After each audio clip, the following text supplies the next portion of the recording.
Bienvenidas y bienvenidos a Noticias desde Lilliput. Lado B.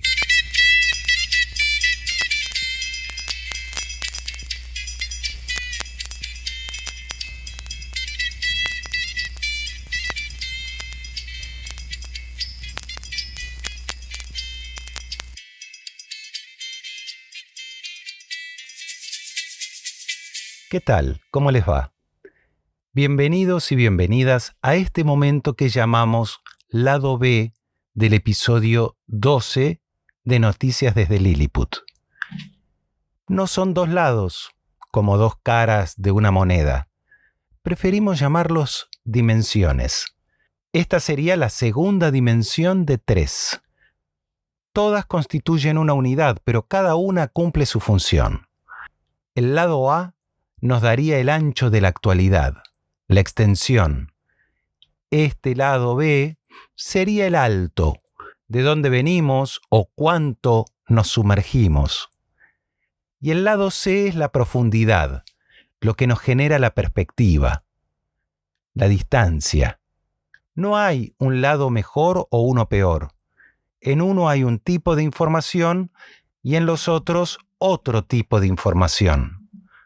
Mi nombre es Andrés Lagota.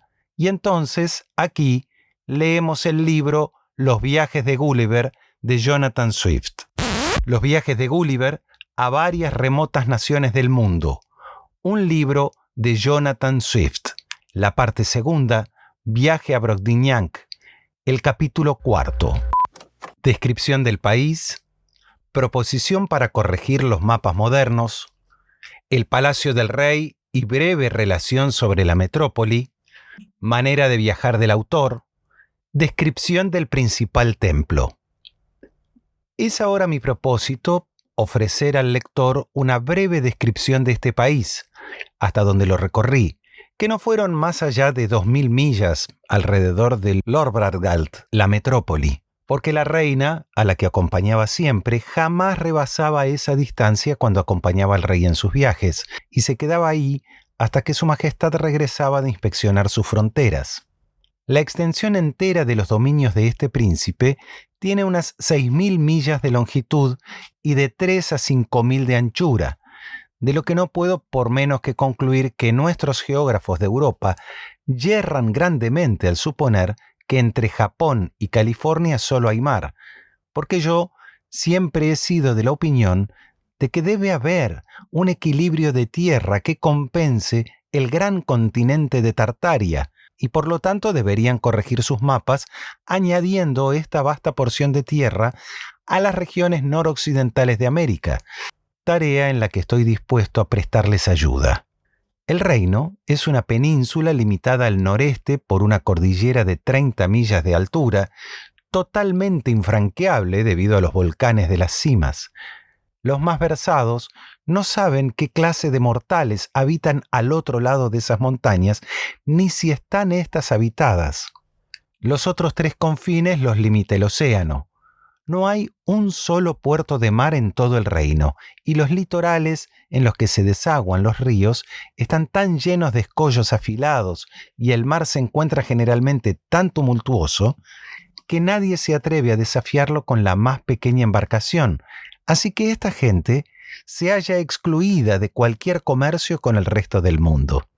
En cambio, los grandes ríos están llenos de naves y abundan en excelente pescado, ya que rara vez pescan en el mar, porque los peces marinos son del mismo tamaño que los de Europa y por consiguiente no valen el trabajo de pescarlos, por donde es manifiesto que la naturaleza, tocante a la producción de plantas y animales de tan extraordinario tamaño, se limita estrictamente a este continente, cuyas razones dejo que determinen los filósofos. Sin embargo, a veces cogen alguna ballena, cuando por azar se estrellan contra los escollos, y el pueblo las come con gusto. Estas ballenas que he visto son tan grandes que un habitante no podría cargárselas al hombro, y a veces las han llevado en cestos al Lorbrargald como curiosidad. Vi una en un plato en la mesa del rey que pasaba por un manjar especial, aunque no observé que les gustara excesivamente, sino más bien me dio la impresión de que le desagradaba el tamaño, aunque he visto una más grande en Groenlandia. El país está bastante poblado, dado que comprende 51 ciudades, cerca de 100 pueblos amurallados y un gran número de aldeas. Para satisfacer a mi curioso lector, bastará con que describa Lorbralgrad. Esta ciudad la forman dos partes casi iguales a uno y otro lado del río que la atraviesa.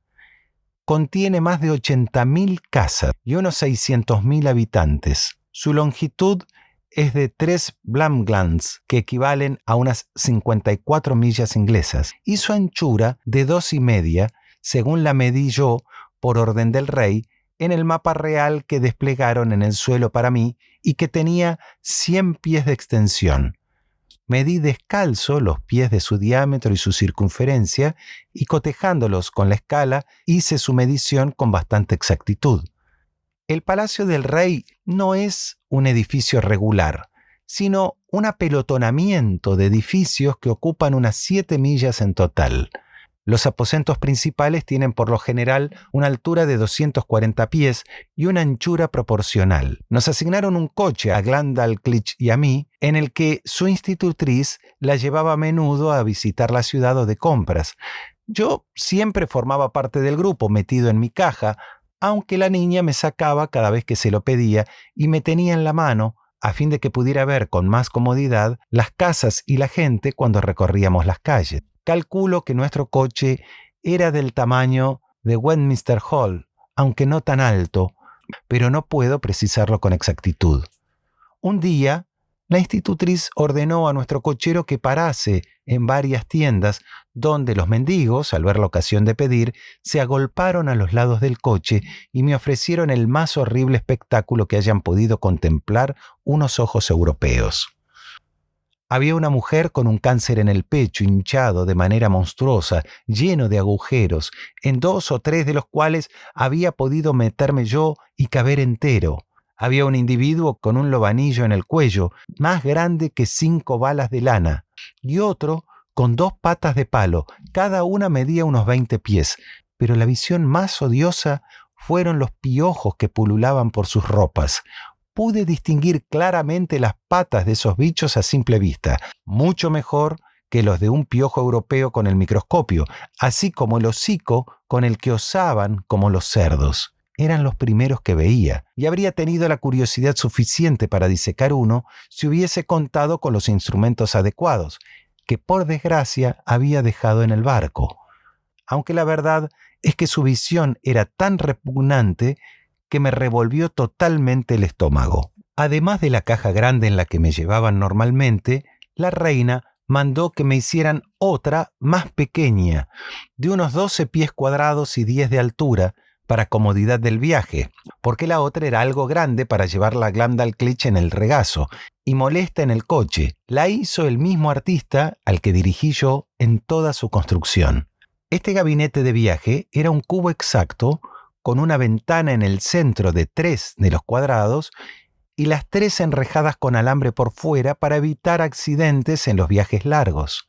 La cuarta pared, que carecía de ventana, tenía clavadas 2 fuertes grapas por las que la persona que me llevaba, cuando me apeteciera ir a caballo, podía pasarle una correa y abrochársela alrededor de la cintura. Esta era siempre misión de algún criado serio y formal en el que yo podía confiar, ya acompañase al rey o a la reina en sus viajes, o quisieran pasear por el parque o efectuar una visita a alguna gran dama o ministro de la corte, si por casualidad Glendalclitch no estaba disponible, porque pronto empecé a ser conocido y estimado entre las grandes personalidades, más porque gozaba del favor de sus majestades que por ningún mérito mío, supongo. En los viajes, cuando me cansaba del coche, un criado a caballo se ceñía a la caja, la colocaba sobre un cojín delante de él y allí gozaba yo de una completa perspectiva del campo a los 3 lados desde las 3 ventanas. En este gabinete tenía una cama de campo y una hamaca colgada del techo, 2 sillas y una mesa bien atornilladas al piso para impedir que fueran de un lado para el otro con la agitación del caballo del coche. Y como estaba acostumbrado desde hacía mucho a los viajes por mar, estos movimientos, aunque a veces eran muy violentos, no me alteraban. Cada vez que me apetecía visitar la ciudad, lo hacía siempre en mi gabinete de viaje que Glendalclitch llevaba sobre el regazo en una especie de silla de manos abierta a la manera del país, transportada por 4 hombres y escoltada por otros 2 con librea de la reina. La gente, como oía hablar de mí con frecuencia, se apiñaba alrededor de la silla de manos y la niña era lo bastante complaciente para ordenar a los silleteros que se detuviesen y cogerme en su mano para que me viesen mejor. Yo tenía muchas ganas de ver el templo principal y sobre todo la torre adosada a él, que se decía que era la más alta del reino.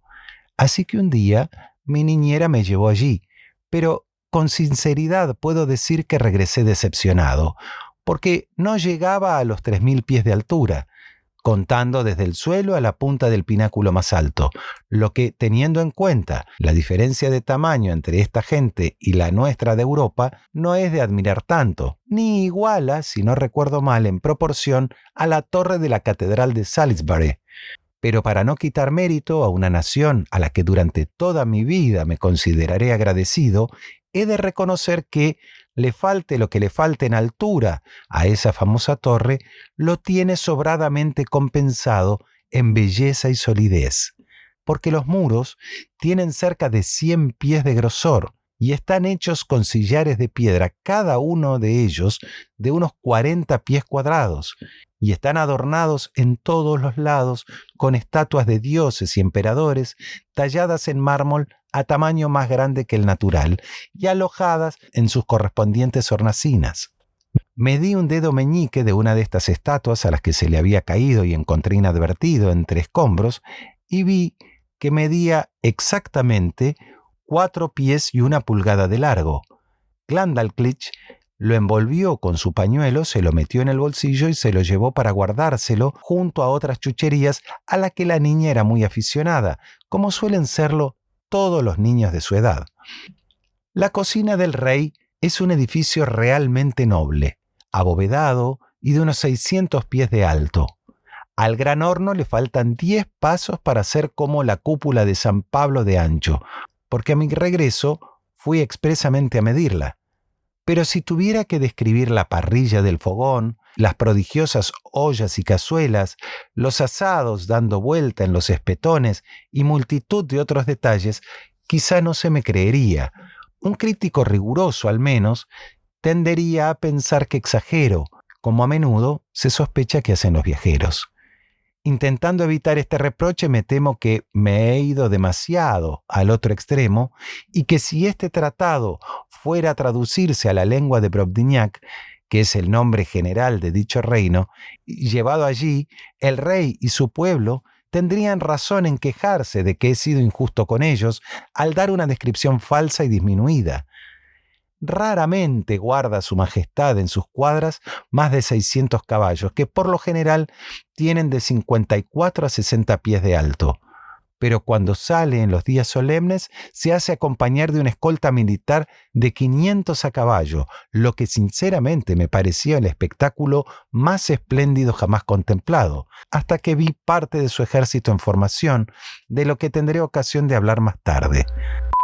Hasta nuestro próximo encuentro de Noticias desde Lilliput, lado B, en que compartiremos el capítulo 5 de la parte segunda de los viajes de Gulliver, de Jonathan Swift, donde Gulliver nos va a contar varias aventuras que le ocurrieron, descubrirá la ejecución de un reo y demostrará su pericia en navegación.